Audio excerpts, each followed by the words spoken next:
Hi everyone, this is गौरव और आज की वीडियो में हम बात करने वाले हैं प्रोक्रास्टिनेशन के बारे में। प्रोक्रास्टिनेशन का मतलब होता है कि आज के काम को कल पर टालना। प्रोक्रास्टिनेशन के बहुत सारे एग्जांपल्स हैं। पहला एग्जांपल है कि मैं बोलता हूँ कि मैं कल से जिम जाऊँगा। कल को होता क्या है, मैं बोलता हूँ कि मैं नेक्स्ट डे जाऊँगा। नेक्स्ट डे करते करते फिर सैटरडे आ जाता है, मैं बोलता हूँ कि मैं मंडे से जिम जाऊँगा। और मंडे को क्या होता है, फिर से सेम साइकिल रिपीट होने लग जाता है। सेम गोज़ विद स्टडीज़ कि मैं बोलता हूँ कि मैं कल से पढ़ूंगा और नेक्स्ट डे मैं बोलता हूँ ओके आज का दिन तो चला गया, मैं कल से पढ़ूंगा। ऐसे कल करते करते मैं तब तक नहीं पढ़ पाता अच्छे से जब तक मेरे एग्ज़ाम्स मेरे सिर पे नहीं आ जाते। और आपके बैंक में पैसे पड़े हैं लेकिन आप अपना क्रेडिट कार्ड का बिल तब तक नहीं भर पाते जब तक आपकी ड्यू डेट क्रॉस नहीं हो जाती। नाउ द क्वेश्चन अराइजेज कि हम प्रोक्रास्टिनेशन करते ही क्यों हैं, व्हाई वी प्रोक्रास्टिनेट। वेल, इसका कोई भी स्ट्रेट फॉरवर्ड आंसर नहीं है, बट मैं बहुत सारे आज रीजंस हैं जिनको मैं डिस्कस करने वाला हूँ।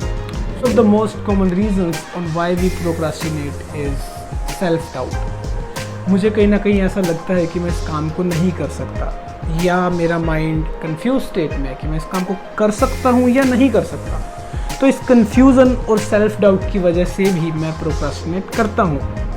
Second common reason on why we procrastinate is fear of criticism. मुझे ना कहीं डर लगता है कि यार लोग मेरा ना मजाक उड़ाएंगे। मैं कुछ स्पेशली कुछ अगर नया काम करने वाला हूँ तो मुझे कहीं ना कहीं ये डर बना रहता है। तो उस डर की वजह से भी मैं कई बार काम को प्रोक्रास्टिनेट करता रहता हूँ। Third reason that could be behind procrastination is laziness. मुझे पता है कि मैं इस काम को कर सकता हूँ but because of my laziness मैं उस काम को नहीं करता। Fourth reason could be lack of interest. For example, मैं किसी ऐसे प्रोफेशन में हूँ जिसमें मेरा इंटरेस्ट नहीं है, तो मुझे अगर कोई वहाँ पे टास्क असाइन होगा जो मैं करने में कैपेबल हूँ बट क्योंकि मुझे उस काम को करने में मज़ा नहीं आ रहा, इस वजह से मैं उस काम को प्रोक्रास्टिनेट करता रहता हूँ। नाउ वी हैव सीन कि क्या क्या वजह हो सकती है कि हम प्रोक्रास्टिनेशन करते हैं। अब हम बात करेंगे कि how we can deal with procrastination, कि इसको कैसे हम बीट कर सकते हैं।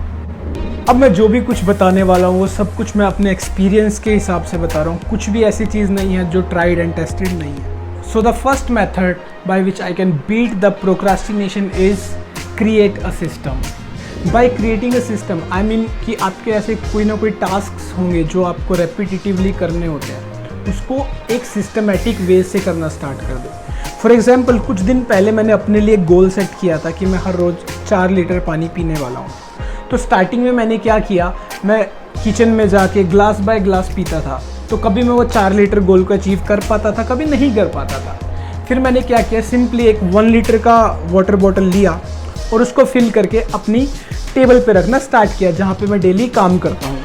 एंड आई इंश्योर्ड कि मैं हर रोज़ 4 बोटल्स पानी पी रहा हूँ।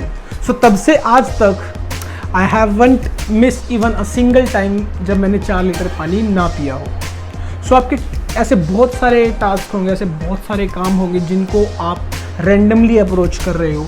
You can just adopt and create a simple system for that task and ensure that कि आप उस सिस्टम को एक डिसिप्लिन्ड वे में फॉलो कर रहे हैं। The second way is arrange and organise. जब भी आप किसी काम को स्टार्ट करने लगते हैं तो उनके लिए आपको कुछ रिसोर्सेज की ज़रूरत पड़ती है। तो आई हैव टू इंश्योर कि वो जो भी रिसोर्सेज है वो एक अरेंज मैनर में पहले से ही अवेलेबल होने चाहिए। फॉर एग्जाम्पल, मैं पढ़ना चाहता हूँ तो आई हैव टू इंश्योर जिन भी सब्जेक्ट के बारे में मैं पढ़ने वाला हूँ उनकी बुक्स मेरे टेबल पे पहले से ही अवेलेबल होनी चाहिए। And other resources like pen, notebook, highlighter, ये सारी चीज़ें भी पहले से ही मेरे स्टडी टेबल पे होनी चाहिए। इससे क्या होगा कि आपकी जो इन चीज़ों को कलेक्ट करने में जो टाइम लग रहा है वो रिड्यूस होगा। एंड द चांसेस कि आप उस टाइम में किसी भी चीज़ की वजह से डिस्ट्रैक्ट हो जाओ, उसकी टेंडेंसी भी रिड्यूस हो जाएगी। फॉर एग्जांपल, अगर कोई चीज़ अवेलेबल नहीं है तो हो सकता है कि मैं उसी ड्यूरेशन में अपना फ़ोन चेक करने लग जाऊं, तो उससे क्या होगा कि फिर से मैं चीज़ों को प्रोक्रास्टिनेट कर सकता हूं।